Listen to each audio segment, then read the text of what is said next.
San Onofre, like most of the power plants in the last 10-15 years, has been using what is called high burnup fuel.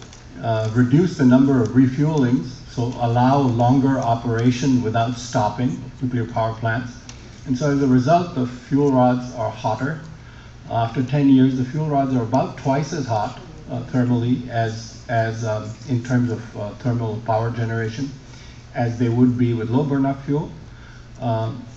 San Onofre seems to have exceeded the highest burnup here seems to have exceeded the levels that the Nuclear Regulatory Commission seems to speak about in their environmental impact statement in terms of worrying about disposal. So that's kind of a mystery, and I wondered whether San Onofre had explicit authorization to exceed the 62.5 gigawatt day per ton limit.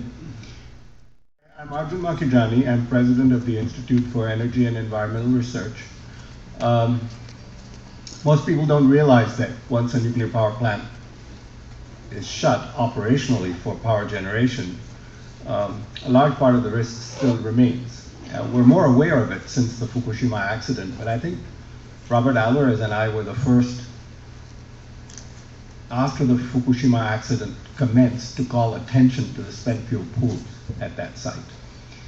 And there are, of course, two spent fuel pools still operational at the San Onofre site, and there's a fair amount of dry storage.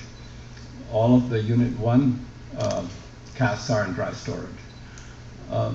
There, usually when people have calculated the risks from fuel pool fires, they have attended to the cesium-137 source term because cesium evaporates. It was the thing that was emitted most at Chernobyl and also at Fukushima to the air after the explosions there in 2011 in terms of the long-lived radionuclides. But there's also another danger which is now becoming manifest at Fukushima, which is that Strontium-90, which is present in very similar amounts in spent fuel, is not volatile, so it doesn't evaporate when there's a fire, but it is present, and in contact with water, it is more easily mobilized from the spent fuel. So if you look at some of the Fukushima numbers now, you see that groundwater is more contaminated, some samples at least, with Strontium-90, many times more contaminated than with cesium-137. And this site, of course, is similar to the Fukushima site in the sense that it's on the ocean. And so if there is a spent fuel pool fire due to an accident or a terrorist attack, then you also have damaged spent fuel where Strontium-90 may be exposed to runoff, rain, storms, fallout, and so on, and be not fallout, runoff and rain and storms.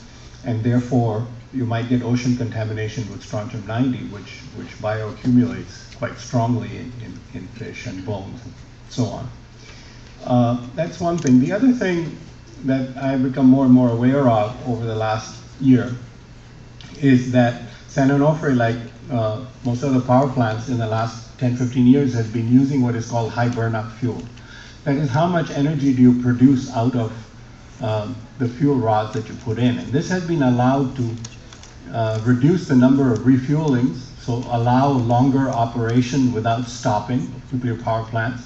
And so as a result, the fuel rods are hotter.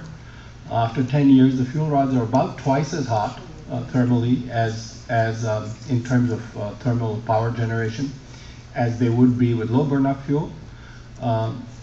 San Onofre seems to have exceeded the highest burnup here seems to have exceeded the levels that the Nuclear Regulatory Commission seems to speak about in their environmental impact statement in terms of worrying about disposal. So that's kind of a mystery, and I wondered whether San Onofre had explicit authorization to exceed the 62.5 gigawatt day per ton limit. San Onofre also going to confront some very strong dilemmas. People agree that dry storage is generally safer than spent fuel pool storage. Each dry cask has smaller amounts of radioactivity, much smaller amounts of radioactivity. By my calculation, a similar fire in a dry cask to a spent fuel pool would cause about 1.5% of the emissions as a dry cast fire that released 10% of its radioactivity would cause about 1.5% of the emissions compared to a similar scale fire in a pool, where there's much more radioactivity in the pool. But for high burnup fuel, the NRC has now allowed high burnup fuel without thinking about long-term storage. It's not clear to me, because there is no real data on whether longer-term storage in spent fuel pools is better or worse than longer-term storage in dry casks. And finally, because we don't have a geologic repository, the NRC is now thinking that there may be on-site storage for hundreds of years or maybe forever, and that we would have to transfer from one dry cask to another as they wear out. And nobody has considered, the NRC has explicitly said, we don't really know how to transfer damaged spent fuel from one cask to another in response to a petition from Minnesotans. And they said, we'll worry about that when we come to it because we will know the fuel is damaged. Well, there are 95 damaged fuel assemblies that are already stored at San Onofre, so we know there are damaged fuel assemblies, and the NRC doesn't seem to be very eager to deal with it. And finally, I think it's very important for us who oppose nuclear power and don't think it's very sensible. I don't think it's sensible to make plutonium just to boil water and spend a lot of money doing it. That you put a limit to the amount of spent fuel we generate, but we also need to think through what we're going to do about geologic repositories, because we've had a terrible failed program in this country. Thank you.